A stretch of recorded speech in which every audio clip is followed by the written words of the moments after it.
All right, everybody. Friday edition of TexAgs Rewind. Ryan Broniger in the host chair for the final time this week. David Nuno will be back with you on Monday. Started the show with the Go Hour, as always. Had Bank on it. Olin Buchanan and I talked a lot about Texas A&M's matchup with Oregon in the second round of the NIT tomorrow morning at Reed Arena. Olin shared his thoughts on that in Bank on it. Had Scott Clendenin and Richard Zane come in hour number 2. We talked all things A&M at LSU as Jim Schlossnagle opens his SEC account for the Aggies head coach at Alex Box Stadium this weekend. We went around Aggieland with Sam Kamen, and we ended the show like we do every Friday with TexAgs co-owner and executive editor Billy Liucci, who spoke about basketball, football, stories driving to Omaha, a little bit of everything from Luch. Here's the rewind. Ryan Broniger, Olin Buchanan here in TexAgs Radio, presented by David Gardner's Jewelers. Every Friday at 8:50, we go Bank on it, presented by Vera Bank, authentic relationship-based banking for real life. Go see Joel Jackson and the team and learn more at verabank.com. That's VERA bank.com. Olin, bank on it. What are you banking on? I mentioned earlier that the Aggies in Tampa, they were hitting three-pointers, and it seemed like in all those 3 wins they had at least 8. So I'm banking on the Aggies are going to hit at least 8 3-pointers tomorrow. Wow. And I think that might be enough to spur them to a victory. Do I get to do a bank on it as well? Is there an expectation of the host to do a bank on it? You can, or you're the host. You can do whatever you want. What would you bank on, or maybe you want to I'd bank on Von Miller's contract. I wish I could bank on. Yeah, I wish I could too. But you know what? You might want to bank on the Buffalo Bills winning the Super Bowl. Oh, they certainly. Super Bowls seem to kind of follow Von Miller, and they're putting together the pieces of the recipe, parts of the recipe. They already have a good defense, and they have an incredible quarterback. Yeah, and it was receivers. A coin flip in that game against the Chiefs, right? Like if they play an ounce of defense there at the end, they advance. Right. So yeah, they might be the team, and Von Miller may be that piece of the defense to give you one more pass rusher that makes them nasty. Does he gets a statue here at some point, you think? I would think so. I would put him one now. Mm-hmm. But, him, Johnny, some of the recent guys that you think should have them. Stephen McGee. Miles. Steve McGee. I would, I wish McGee was on. I would put a statue of his truck with the key. Oh yeah, yeah. So this is when it all changed for Stephen McGee. A key moment in Aggie football history. Blake Money left his last start in the 4th inning against Bethune-Cookman with what they're calling a wrist injury. They don't expect it to be season-threatening, and they actually expect him back soon. But will he pitch tonight? Scotty, I guess we'll start with you. Your thoughts on just tonight's pitching matchup. We'll get into the rest of the week and what's happened with this A&M club, but is this going to have an effect on potentially the outcome of the series? I think it does. I think that they've been able to get a couple wins and Money's non-decisions, but it's still when you start affecting your number one guy, on a team that's established as 1 and 2. When they had some already, they were changing who their third game 3 starter was before SEC play starts. They've made a change in number 3. There's a little, how are they juggling all this? Neither team has released what their rotation is going to be. I don't think it's gamesmanship. I think there's some question there with what's going to happen in LSU. And we have seen, and Coach Schlossnagle commented this week about, being able to get after guys that are going to throw the 4-seamer in this situation. And Money's is the guy that sets the tone for them and how they're going to attack you offensively. And going to another guy at some point in time in their weekend rotation, I think helps A&M a great deal as they try to win in the first series and the most important series they'll play this year, maybe. Zane, So Schloss did announce that Detmer will start for A&M. Yeah, he did say it's Detmer, Dallas, Prager this weekend, yet again, as it's been the first 3 weekends until last weekend's doubleheader kind of shifted things around. But if Blake Money can't go, what does Jay Johnson do with this Friday night guy? Does he bump Ty Floyd up to Friday night, have him go on 1 day short rest? Do you leave Floyd on Saturday, go with a bullpen game? That's obviously going to tax your bullpen for later in the series. If Blake Money can't go for a team like A&M that has struggled to this point, you kind of got to say advantage Aggies, at least in the starting rotation. I don't know if it says it gives it them helps. an advantage. Yeah, Yes. it's It not gives them an advantage. advantage Thank you. A&M. It helps A&M Yes. for sure. I agree there. And plus, I think that Nathan Detmer might return to form. Sam, take it away. All righty, y'all have already mentioned it. The first couple hours of the show, baseball and basketball. Baseball goes to LSU for their opening weekend of SEC play. First pitch will be 6:32 tonight, 6:02 Saturday, and Sunday at 2:02.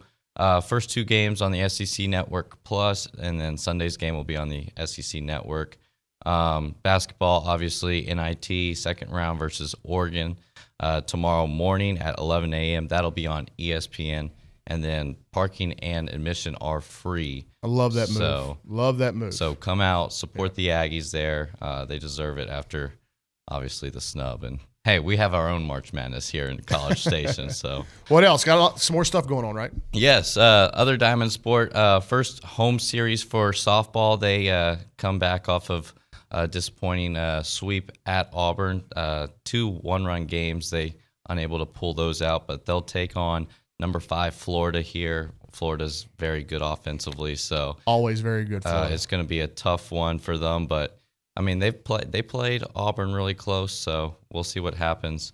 And then on the court, men's and women's tennis. The women's have Vanderbilt here tonight at 5 p.m. Kentucky Sunday at 11 p.m. They're trying to continue their hot start, 18-1, undefeated in SEC play. Wow. Men's tennis is also undefeated in Yeah, I SEC saw that. play. They go to Kentucky on Sunday at 12 p.m. And then they just got off a 11-match homestand and lost to number 2 Ohio State, but still playing pretty well. Mm-hmm. And then golf, women's team goes to Tucson, Arizona for the Mountain View Collegiate. They were the runner-up in the Clover Collegiate, shooting 14 under. Final round, lowest round in program history. Jenny Park led the way, finished second at 8 under. Blanca tied a school record for a 8 under final round. Wow. So they're going to have their hands full. They've got a stacked field. They're one of 10 ranked teams this weekend. And then on the men's side, Sam Bennett. dude, 366s, 18 under, won the tournament. I mean, program record 47 under He's for a the baller, men. man. It was. He's gonna play golf for a long time. I mean, I went to the course the other day, and I mean, just because I have the first name of Sam doesn't mean that I hit the ball like Sam Bennett. But they're playing well. They'll have the week off and then start back next week. Track and field opens their outdoor season in Tempe, and then women's swimming and diving have days 3 and 4 going on right now. So in Atlanta, Georgia. So still a busy week for Aggie sports all around the globe. Appreciate it, Sam. No, thank you. That's around the question that I posed to Olin. Is there room for these freshmen to squeeze in at their talent, like at a talent-rich position group? Most notably, I was talking about the defensive backfield. Yeah, so my answer would be absolutely. And have you seen what they've done on the defensive line over the last few years? Pretty talented group, right? A lot of guys going to the NFL in some capacity. Bobby Brown played. DeMarvin Leal played. McKinley Jackson played. Shamar Turner played some this year, and he got banged up, or he would have played even more. He had an ankle sprain early in the season, high ankle. But so the answer is, I think, unequivocally yes.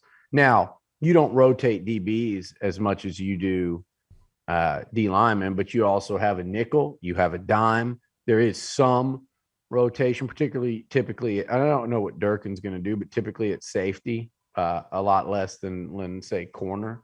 But yeah, I think there's an opportunity. And I also think that Tyreek Chappelle looked outstanding as a starter last year, and I think he'll hang on to that. Miles Jones has had a quietly much more solid career that's been like this every step of the way than people want to give him credit for. And Jalen Jones has been really good at corner. If Denver Harris is, the next Kevin Smith or Aaron Glenn, he's going to force his way onto the field year one, because A&M's not as locked down and entrenched to where it's airtight at corner and they've got the two best, in college football out there. Do I think Jalen Jones and Tyreek Chappelle end up starting this year? Yeah. But if Denver's that good, then maybe he plays one of those spots and affords you some flexibility. More likely, maybe one of these true freshmen becomes your full-time nickel. Maybe they pass up Brian George, or you mentioned Harmon, who I think could certainly factor in, but maybe they pass those guys and one of them's a nickel and one of the freshmen's a dime guy. So there are a lot of ways for those guys to get in there and crack the playing rotation this year. And I don't think it's out of the question that one of them could start, but I think it's more than likely, that you'll see a couple of those guys out on the field, let's just say regularly this fall. I'm glad you brought up the defensive line because, again, another question that I asked Olin in the first hour, is this the biggest coaching job so far during the Jimbo era for Elijah Robinson and Terry Price? Because tons of talent, not a lot of snaps played in that defensive line room. No, not at all. That's a big deal, Bronny. That's one of my big question marks. Right. Is QB line, which was a question mark last year. I feel a lot better about both spots than I did entering last season. But can a year one starter at quarterback, probably Haynes King, possibly Max Johnson, and it's one of those you never know with Connor Wigman, who, by the way, got off to a really nice start in spring practices over the course of 3 days. But if you can get top 5 in the SEC QB play from a year one guy in your system anyway, if you can get that and solid O-line play, my next biggest question is actually the D-line. Not that I think they're going to be good because there's so much talent and there is some experience. Rakes has played, Jackson has played a lot, Diggs has played, Turner has played. Tumishe is going into year 2. He's not a true freshman. But compared to what they've had the last couple of seasons, it ain't even close. And grown men win games in the trenches in the SEC. Grown men and a lot of talent. A&M's going to have the talent. They're not going to have the older guys per se. So my question will be, how deep into the season? Is it game 1? Is it game 4? Is it mid-season? Does this D-line kind of hit its stride to the point that they're not just really talented, but they're just flat out nasty and damn good? Because I do think it'll happen this year, but a big part of, can A&M do some really big things? Are they ready to kick ass against Miami, Arkansas, Mississippi State in the early going? All right, there it is on a Friday. You guys know what to do. Like, comment, and subscribe. Make sure you leave us a comment if you like what you see. Enjoy your weekend. Aggie basketball at home on Saturday, Aggie baseball on the road. A lot of stuff to stay tuned in with throughout the weekend. Y'all have a good one.